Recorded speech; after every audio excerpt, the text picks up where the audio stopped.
Welcome back to part 2 of our Halloween special. In the last video we took a look at the movie on which the Thing video game is based on, and now let us get into the video game. And I hope you could see the video, because I did have a little copyright issue with Universal Studios. They claimed the video and, well, now they released it, so I hope we're fine. They still decided to keep all the ad revenue, but, well, as long as you guys can see the video, I'm fine with that. I'm not going into a copyright dispute again. I hardly think I can win against Universal Studios. If you want to help offset the loss, well, I mean, we do have a Patreon and we are very thankful for every supporter. Hintity hint hint.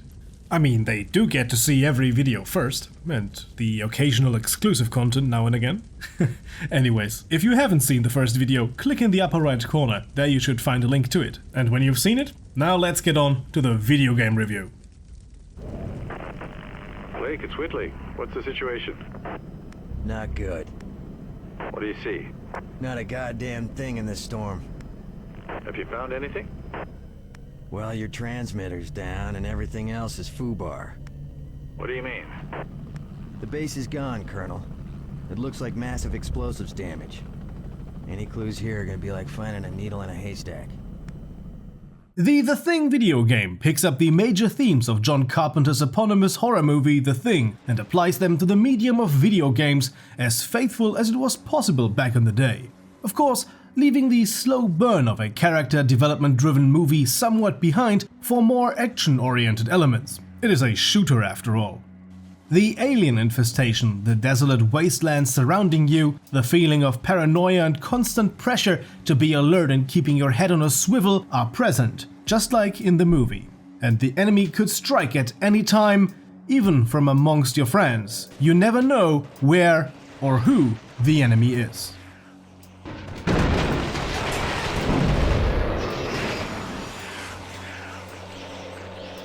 But let's start from the beginning. The Thing, the video game, is a 2002 third-person shooter that takes you into the universe of John Carpenter's 1982 horror classic, The Thing, which we briefly discussed in our previous video.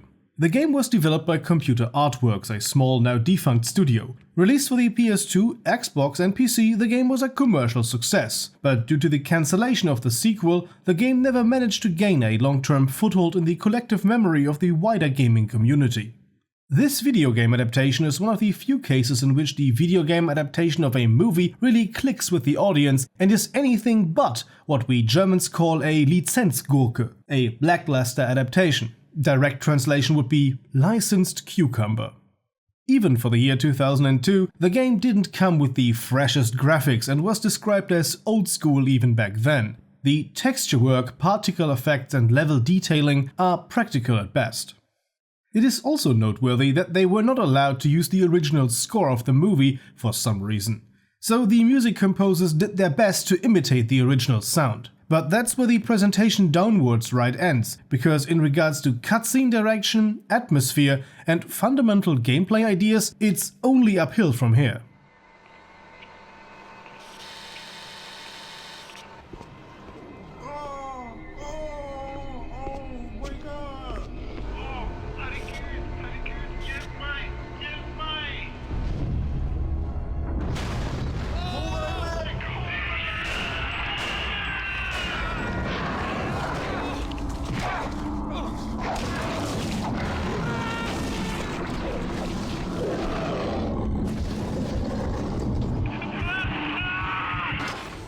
The game sets the mood right away, showing us footage from a CCTV camera located in a Norwegian research post. You know what's going on, but your characters do not. Two teams of US Special Forces have been sent into Antarctica to investigate what happened to the American and Norwegian research posts after no signs of life have been recorded for days. You play Captain Blake, commander of Bravo Team, tasked with investigating what happened at the US Research Outpost 31, the location of the events of the movie. You discover that something unusual and horrible happened. What do you think it is, Captain? I don't know and I don't care. Looks like a goddamn UFO to me. This shit gives me the creeps. Yeah, we're not alone in the universe and all that crap. Check it out and move on. You discover one of the survivors from the movie, apparently frozen to death. But someone is missing, Mr. McReady. I'm gonna hide this tape when I'm finished. If none of us make it, at least there'll be some kind of a record. The storm's been hitting us pretty hard now for 48 hours. We still have nothing to go on. One other thing. I think it rips through your clothes when it takes you over. Windows found some shredded long johns, but the name tag was missing. They could be anybody's. We're all very tired. There's nothing else I can do. Just wait. R.J. McCready, helicopter pilot, U.S. Outpost North 31. After discovering mangled corpses, a half-constructed vehicle that seems to be a spacecraft, and a tape recorded by McCready, you get orders to blow up the remains of the research station. The team exfiltrates the area and you make your way over to the Norwegian outpost to meet up with Alpha Team. But as you arrive, you quickly realize things went down not as smoothly as they did for your team. By citing numerous notes, recordings and clues left behind by the guys from Outpost 31 and the Norwegian scientists, as well as first-hand experience, you quickly learn of the alien infestation by that thing and how to detect and combat it. Pierce, it's Blake. It's okay. Put your weapon down. No way. You're infected just like all the others. I'm not. Your word ain't shit, Captain. I found a report that says the only way to prove you're not one of those things is through a blood test. The lingering threat that anyone could be it drags down the trust of your men. They distrust each other, they distrust you. Unwilling to cooperate with you, they demand proof that none of your team is the thing. Blood tests become valuable assets to reveal whether your friends are really what they seem. You got the kit? Good. The report said the hypo contains a chemical that reacts with blood. Do it. We'll soon know, one way or another. Now I'm gonna show you what I already know. I hate this place! Maybe you will get us out of this.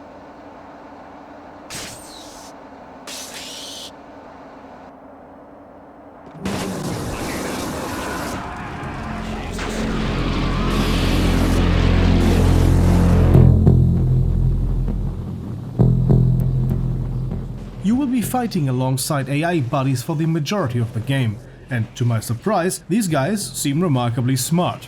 This is one of the areas where the game really shines. Your teammates are, unlike in many other games, anything but an annoyance. Besides being integral for passing through the chapters, they are very useful fire support and can cover your back with remarkable efficiency and navigate the levels with precision. It only happened to me once that they got stuck. For a game of this age, amazing. Thinking about it, AI buddies get stuck regularly in modern games, so hats off to the thing. Did I mention that your buddies are integral to success? So yeah, be sure to keep them alive and most of all, happy to the extent that you can be happy in such a place. Have an eye on their health, ammo situation and their trust in you. Every action you take influences their behavior. If you accidentally hit them with a bullet, they will not take kindly to that. Do you share a medipack afterwards? Do you give them a gun? Why do you only give them a pistol and not one of these spare shotguns? Do you not trust them?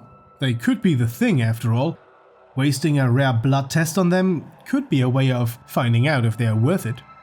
But if they are truly human, do they have the stomach to carry on? Because not only your actions influence your friends, the environment does too. Some will start to vomit when they've had enough. Some will go crazy, fire their guns erratically, scream or cower in the fetal position or simply take the 9mm way out. The trust system is one of the important elements of the game and is one of the things that sets this game apart from contemporary survival horror games.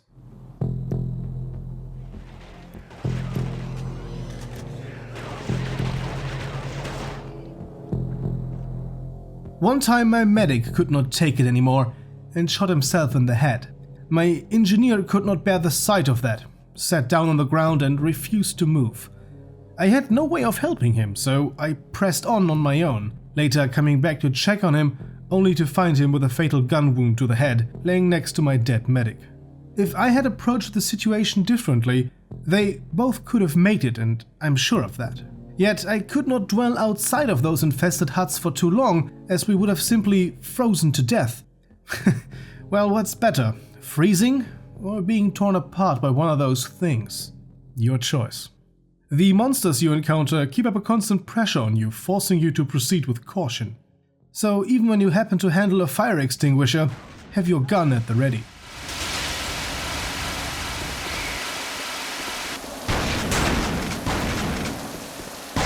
The opponents become progressively challenging, and even on lower difficulties, you will die, forcing you to restart the level from a save point, because the game utilizes a save point system often found in games of the time. A sort of feature I do not miss in games like Half-Life or modern games for that matter. There are actually mods to enable a dynamic save system, but I chose to go OG for this review. There are even graphics mods out there that enable bump mapping and better anti-aliasing. While we are talking about options, the options menu is rather basic, but the game allows you to choose between crosshair aim and console-style auto-aim. A PC player will naturally choose the crosshair, but that robs you of the health indicator the console style provides. The console style auto-aim is also what informs the game's difficulty setting. And why is the health indicator of the auto-aim needed? As you will remember from the movie, the only way to really take out one of those aliens is to burn them. So to take out anything larger than a basketball-sized headcrab lookalike, you will have to weaken it with firearms and then set it ablaze. The flamethrower is your best friend. This hot piece of equipment is accompanied by an arsenal of regular firearms, such as pistols, SMGs, pump guns, sniper rifles, and hand grenades. Sniper rifles? Why would you need a sniper rifle to combat these little beasts in narrow tunnels and giant mutant monsters you encounter from time to time? Well, you won't be only facing off against this abhorrent alien scum. There are human opponents as well. In one shocking plot turn, you will be forced to take on other humans in the last stages of the game. But I don't want to reveal too much, because I would like to encourage you to find out and play this game yourself. Let me just say, John Carpenter himself endorsed the story of the game, so I think it can be taken as a seal of quality. He himself makes a cameo appearance in the game. Jesus Christ, what are you doing? It's just a tranquilizer, Faraday. Do you have any idea what's going on out there? This is an old game and it shows. For example, the way it explains the gameplay is mostly a bit annoying. Those infographics in the first levels I could do without. Blake, you need anything repaired or even a simple bypass and I'm your man. If any of you take on any damage, get back to me ASAP and I'll help you out. I'm not carrying any dead bodies back. I'm locked, loaded, and ready to make shit dead. The age shows in the graphics and in some of the gameplay elements, like the weapon selection, which can be a bit clunky as it wasn't designed with PC controls in mind. But when you are a few hours into the story, you'll get used to it and it becomes second nature. Is this some masterpiece of cultural relevance like Half-Life or Halo? Probably not as much as the original movie, but it is a solid piece of survival horror that is worth playing for the unique survival, trust, and horror elements. It is a combo you won't find very often. Just as John Carpenter's The Thing was a remake, this game definitely deserves a remake. With modern technology, the strong points of the story concept laid out by the movie could be way better explored. By that I mean the slow burn of distrust and paranoia. Something those old models just couldn't deliver so well, even if they managed to make those characters genuinely likable, and made it feel like a real loss when at times your friends mutate and you were forced to put them out of their misery. Overall, fans of the movie and survival horror games should definitely give this game a try. Getting hold of a copy for PC shouldn't be too hard. Getting it used for a few bucks is possible, and the game is practically abandonware. Several places do offer it to download. Sadly, places like GOG have not adopted it yet. If you can get your hands on this game, give it a go. It is one of those unique games that are worth a look if you are a gamer willing to stray from the beaten path of mainstream video games. I hope you enjoyed this Halloween special. It was an unusually spooky video for ESCalation. If you did enjoy it, you know what to do. Give it a like, subscribe for future content, and maybe even consider joining our awesome supporters on Patreon. These guys keep the lights on here, and in return for that, they got to see this video and every other content well before anyone else. A big thank you to Lone Wolf, Zach Gladys, Wrapped in Glass, Cookie, Uncle DG, Harrison Steffens, Plasma, Tome, Rainbow Flash, Grizzlywer, Strange Module, Tainzer, Cop Fighter, Inter, Charles Surrit, Sir K, and Jared. Thanks for your support, and thank you to everyone for watching. Hopefully see you guys next time. Until then, have a nice day, and as always, goodbye and guten Tag.